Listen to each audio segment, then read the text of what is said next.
Welcome to the Retirement Made Easy podcast. I'm your host, Greg Gonzalez. My goal for the podcast is to help you live a better life in retirement by giving you the tools and information you need in a language that you can understand.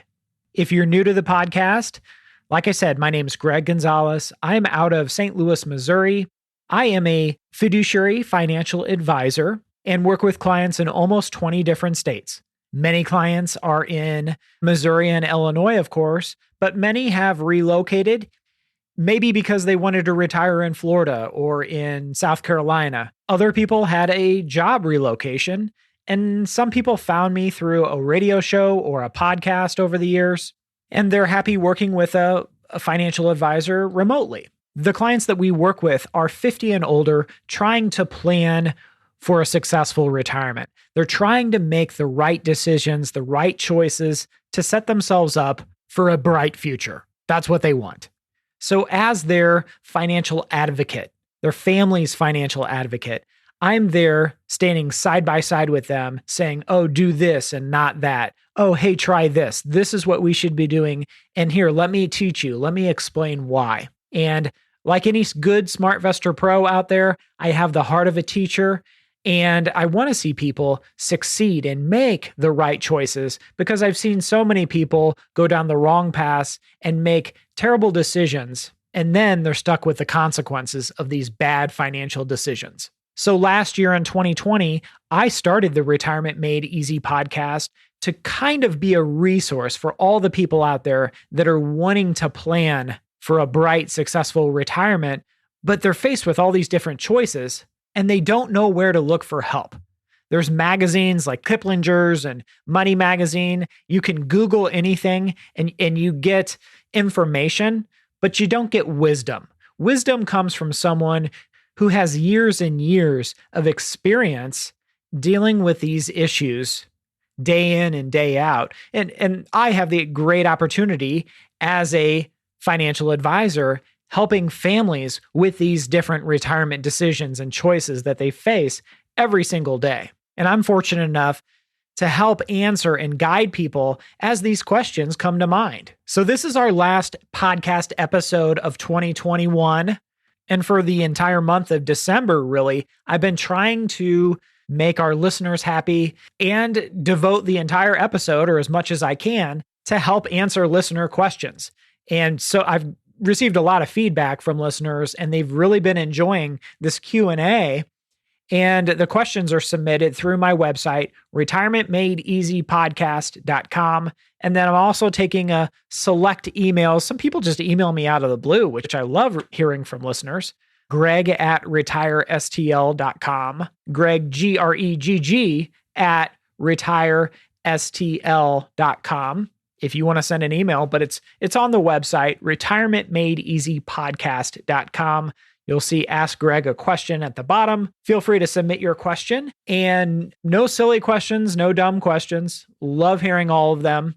These questions are a variety of different topics. They're kind of random, and I kind of like them that way. While you're there on our website, you can check out our resources tab, which has our 2021 tax planning guide, our retirement budgeting tool, my retirement secret sauce, which I think more people need to check out. All those resources are free, but keep your questions coming. At the bottom of the website, Ask Greg a Question. We've got probably more questions today than we'll be able to get through. But I mean, we've got one listener that has questions about inflation and his advisor's recommending gold and silver. Why would we or wouldn't we recommend that? We've got another listener who is going to really get my blood boiling with her question. So stay tuned for that one. Oh boy, I'm just thinking about her question. I'm going to get on my soapbox. Just wait. The first question we'll talk about is from a listener who's really nervous about retiring and spending through his retirement savings instead of saving. So we'll talk about that first. And then we've got other questions from people who don't want to hire a financial advisor, or I think it was the spouse that didn't want to hire a financial advisor. And she was asking, does it even make sense to hire an advisor if your husband doesn't want to? So I'll try to do my best with that one. I'm not a marriage counselor by any means, and hopefully that's a nice situation. Let's jump right into these questions. We'll get through as many as we can. First question comes from James. James wants to know, Greg, I just wanted to know why you have that big, long disclosure at the end of your podcast that no one listens to. Well, James, the reason I have to have that is because I am a fiduciary financial advisor. I have all these licenses behind my names. I'm a certified financial planner. And when you're licensed as a registered investment advisor agent like I am, you have to have those disclosures, right? Versus someone like Jim Cramer, for example, or someone that's on MSNBC that is not licensed, doesn't have any credentials at all. They can give any financial advice to anyone who will listen to them, but you've got to realize these people don't have any credentials, any licenses, any designations behind their name. So they're not responsible for any of the messages or information that they're putting out there, which I think is just criminal. But again, without the licenses, they don't have to have these disclosures that I have to have. Now, I know they're very cumbersome at the end, so, listen to them if you want, but that's just kind of keeping me legal as a fiduciary financial advisor.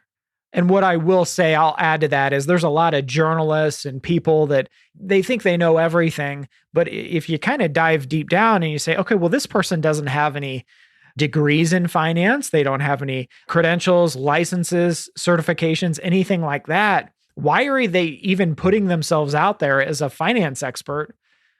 That one's got me stumped. So you choose whose advice you want to listen to, right? It's like the person, I would listen to my mechanic because my mechanic is working on cars 6 days a week, right? Versus someone who's a do-it-yourselfer mechanic. I'm probably not going to listen to that person if they're not a professional mechanic without the certifications that one needs as a mechanic. Hope that helps, James. Question number 2 comes from Dave. Dave says, Greg, I got a call from my advisor saying he recommended moving my retirement accounts all to gold and silver because of inflation going up. You mentioned the rising cost of living many times, but I've never heard you talk about gold and silver investing as a safety net. Is this a wise decision to move everything to gold and silver? Dave, without knowing anything about your retirement and what your goals are, I can't give you specific advice. But what I can say is the reason that we typically change somebody's portfolio is because their goals change. For example, Dave, let's say you're retired and you're drawing $2,000 a month out of your retirement portfolio. Let's say your goals now changed. You wanted now an extra $500 a month because you wanted to have more money to travel or more money for your hobbies or whatever it was. Okay, well, now we need to change your portfolio to provide us this extra $500 a month. That's a good example of how somebody's goals would change, and then we would need to adjust their portfolio to fit, to match.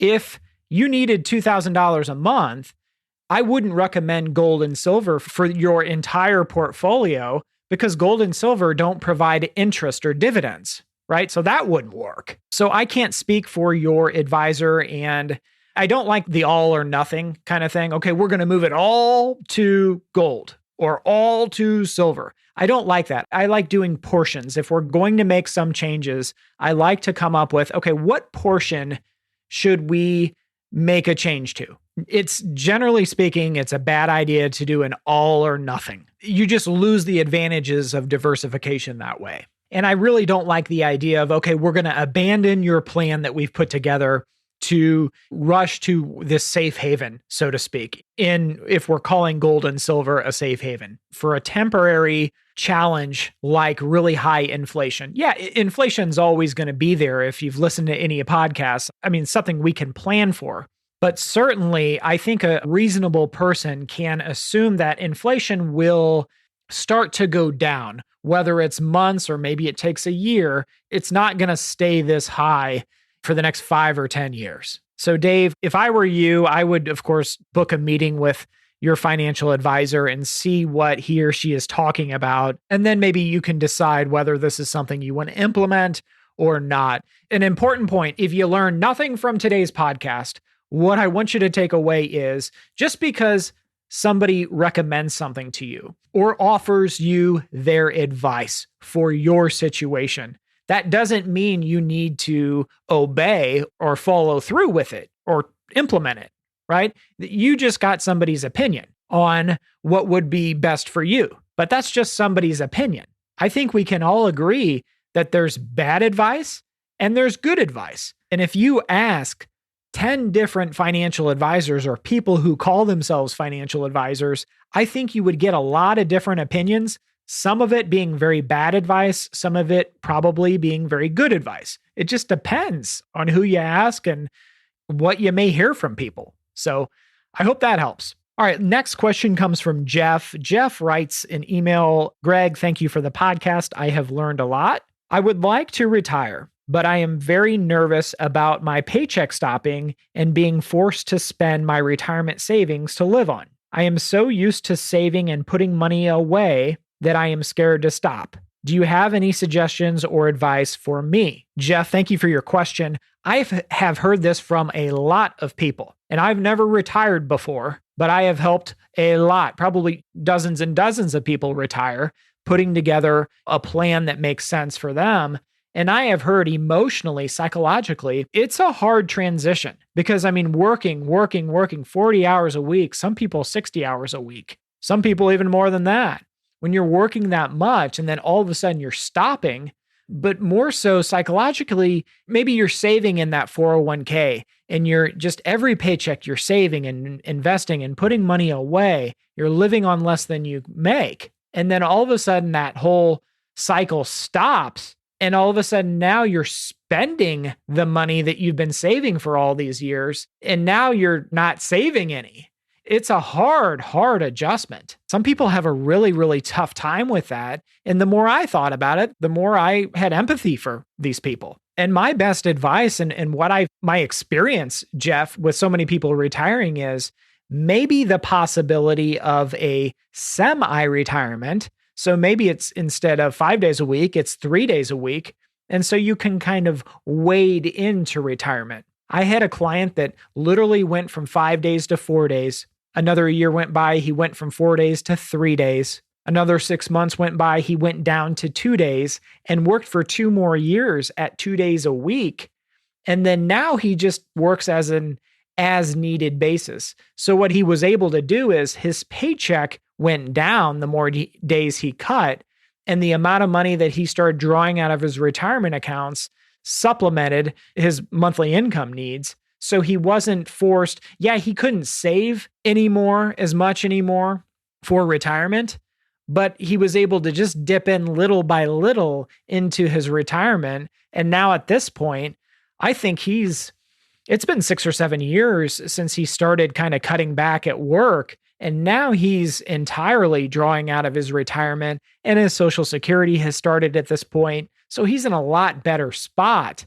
But if that's a possibility for you and where you're at, if you can be semi-retired, like we like to say, and instead of just jumping into a swimming pool, right, you kind of start in the shallow end and you kind of get your feet wet and you get yourself accustomed to the temperature of the water. You kind of wade in. So hopefully, Jeff, that's possible for you. And if not, maybe you want to find a part-time role that you just enjoy the work, right? It's fulfilling. And then that way, you've still got a paycheck, albeit it is smaller, right? And then less money would be coming out of your retirement in that scenario. Or maybe you could live all on that part-time income. I don't know. But that would be an idea anyway for you, Jeff. But yeah, that may work for you really well.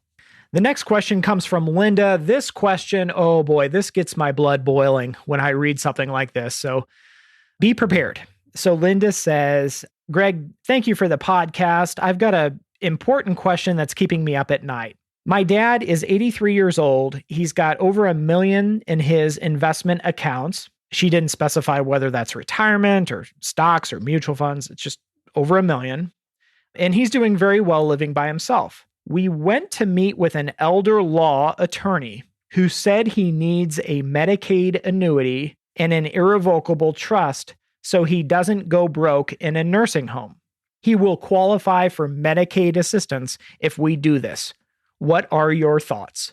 Okay, so where do I start with this one, Linda? Linda, this is another example of somebody that gives you their advice and you don't need to take it. You can decide whether it's advice that you want to take or not, implement or not.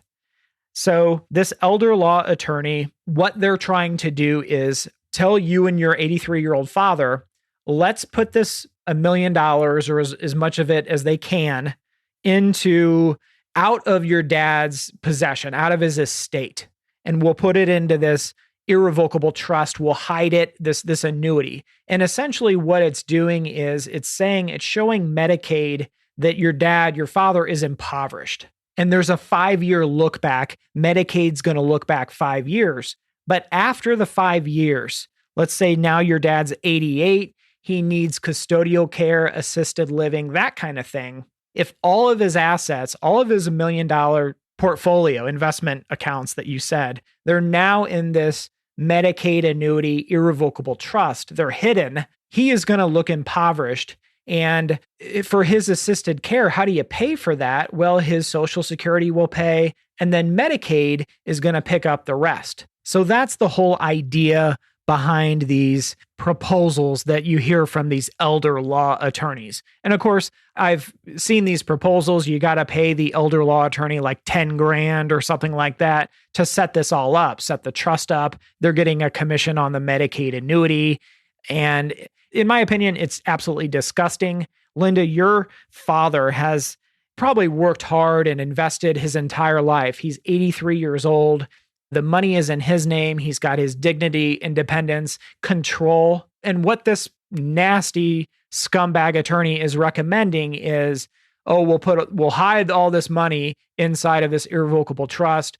Your dad will lose all control of it. And you know what? The taxpayers and Medicaid, they'll pay his stay for his custodial care. Linda, what I would say, if you were my sister and this was our father, I would say your dad has done so well. Doesn't he really deserve the best care and the freedom and control over his entire situation? I would say leave the money invested the way it is. That $1 million investment account or accounts, it sounds like, is able to pay for all of the care, the best care that he really deserves, right? So let's not do this Medicaid annuity. Let's not do this irrevocable trust and try to hide the money so we can inherit more money down the line and make Medicaid and the taxpayers pay for his custodial care, long-term care needs. Let's honor your father and what he would want and not try to listen to this elder law attorney that's really not giving advice that's in his best interest. At 83 years old, he's too old to qualify for or purchase some kind of long-term care insurance. He doesn't need it. With that kind of portfolio and investment accounts, he's going to be able to pay for his best care, which he deserves. So I hope that helps. I'm very passionate about this subject because some of these attorneys are just not good people. And they're giving advice to people that is just completely inappropriate. And yeah, I don't know all the details about Linda's and her father's situation, but based on what I read in this email, that's my best advice. So, all right, we got one more email for this episode. It's from Laura. Laura writes, Greg, question for you. My husband handles our finances and he assures me that we will be okay for retirement. But I am worried and afraid to retire. We do not work with an advisor currently. My husband does it all. He doesn't want to pay for something he can do himself. Should we hire an advisor or keep doing it by ourselves? Like I said, I'm afraid to retire, but I don't want to second guess my husband. So this may shock you, Laura, but what I would say is no, don't hire an advisor. You stated that your husband does not want to pay for something he can do himself. So I would say don't try to hire an advisor if you don't want to pay for it. However, if in your question you had stated that this is something you would both be willing to pay for, right? To get a third party at the table who really understands your situation, your goals, everything about you and your husband and what you're trying to accomplish, and then can work with you and teach you why you should be comfortable about your retirement and focus on any gaps and how to fill those gaps to make sure your retirement is as smooth as possible. But I'll go back to what I said in the very beginning. If it's not something that both of you want and want to pay for, I wouldn't waste your time. The big risk I see here, though, is, and I see this all the time, let's say the husband in this example handles the finances and does the investing, the planning, and all that good stuff.